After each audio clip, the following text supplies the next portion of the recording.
Hi there, welcome back to the channel. Just yesterday, a new trailer dropped for Fallen Frontier called Might of Mars, igniting excitement amongst those of us eagerly awaiting for this game's release. With the game not expected to release until next year at the earliest, any new glimpse of the game is eagerly devoured by me at least. So let's dive into what this latest reveal offers, from stunning visuals to strategic gameplay elements, and speculate on how these features might shape our own playthroughs when we finally get our hands on the game. So the moment the MRN headquarters on Phobos appeared on the screen, I was captivated, and the debate in my head about whether we're seeing actual gameplay or finely crafted cutscenes speaks volumes to me about the visual quality of the game. The detail in Phobos base alone has set my expectations sky high. I find myself wondering, if this is the level of detail we're getting a glimpse of now, what kind of detailed world awaits us in the full game? The user interface, the UI, for me, in this trailer strikes a perfect balance between aesthetic minimalism and functional design. It's the kind of UI that promises to enhance, not hinder, the strategic depth of managing a space empire.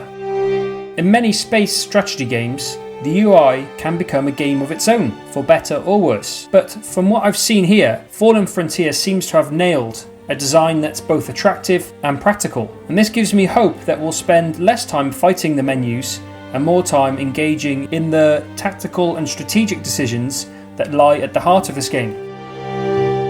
When we're taken to the ship designer at Duban's Rise base on the moon of Enceladus, I'm starting to geek out a bit, I will be honest.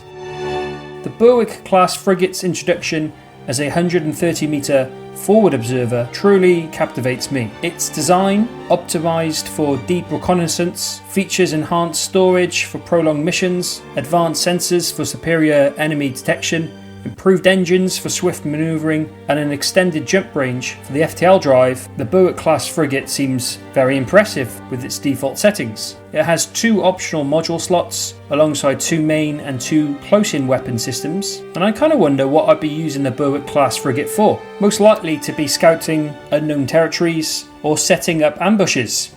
Then we get a look at the Coventry class frigate. It's not just the length of 145 metres that grabs my attention, it's the way its designation as a picket frigate conjures images of a steadfast guardian of the fleet. This ship, with its 4 main weapon slots and 6 close-in weapon systems, appears tailor-made for those heart-pounding moments when you're the first line of defence against encroaching threats. The idea of using a Coventry class frigate to fend off surprise attacks and protect my assets adds a layer of strategic depth that I find utterly compelling. The satisfaction of outmanoeuvring and outgunning an opponent in a tense standoff is an experience I eagerly anticipate in this game.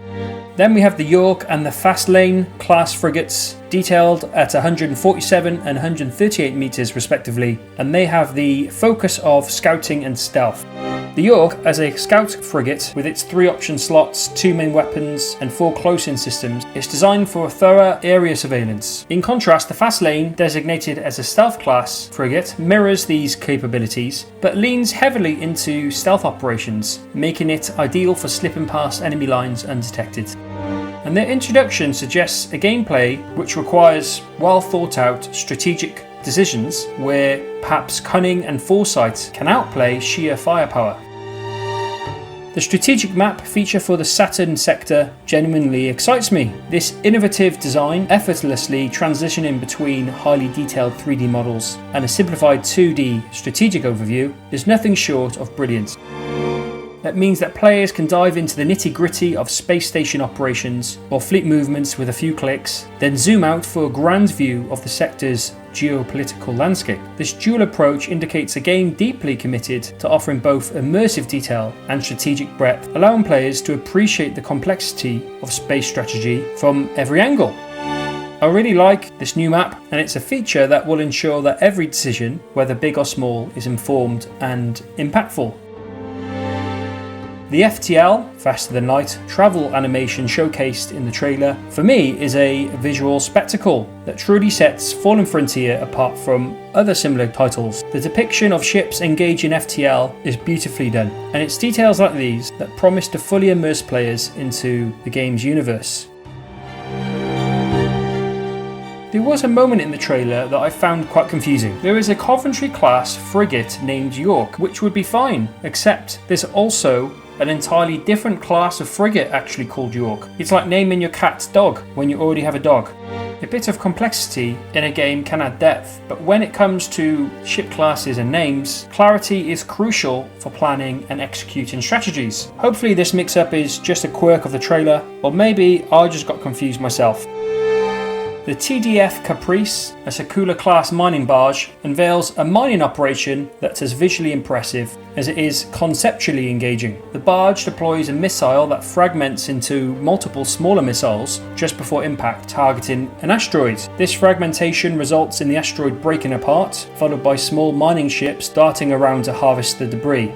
This scene not only promises a mining system that's visually captivating, but hints at a layered resource management strategy, demanding thoughtful planning and safeguarding of mining assets and ships to fuel the war machine or to drive the economy. A gameplay layer where the acquisition and protection of resources are pivotal, adding depth to the overall strategic experience. Now I have to say that I was surprised by what the TDF Fitzroy, a Hanno-class destroyer, did next, after crippling 2 smaller frigates in battle.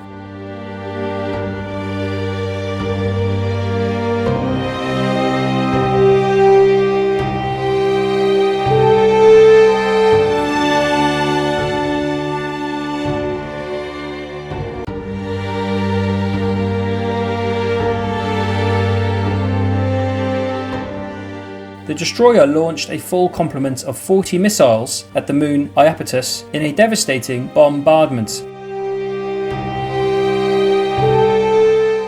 Man, this destroyer is powerful, and it makes me think about what level of defense and recon I would need to defend my bases from suffering a similar fate.